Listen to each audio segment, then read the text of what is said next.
I'm Brenda from the Avant Garden Shop. Welcome to another episode of The Garden Gate. It's getting cold outside, so it's a great time to think about what you're feeding to your birds. I've talked about it before where a lot of the box stores have a lot of filler in their seed, including wheat, and birds don't eat wheat. You want to try and find a really good quality seed. Our woodland blend has no filler in it. It's changed seasonally so the birds get what they need at that particular time of year. And then we really like to feed the hulled seed in the winter. So we've got hulled sunflower and we've got hulled peanuts. So there's no shell on it. It takes the bird a little while to actually grab a seed and crack open a shell and get to the kernel, which is what they're after to eat.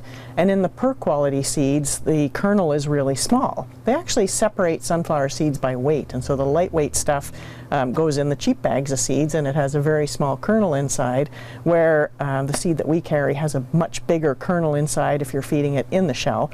But we like it out of the shell because it just doesn't take the bird any time to get access to the nutrition it needs.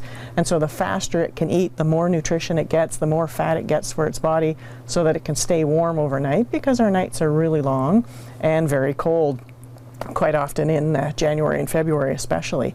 So if you can offer the hulled sunflowers or the hulled peanuts, your birds will be much happier and have a better chance of surviving. Plus in the spring you won't have any mess on the ground because there's no shells involved. So it's a really great way to feed your birds through the winter and give them all the best seed that they can get. Thanks for joining me on the Garden Gate. We'll see you next time. The Garden Gate is brought to you by the Avant Garden Shop, your destination for garden accessories and backyard birding supplies. Sherbrooke Street, downtown Peterborough.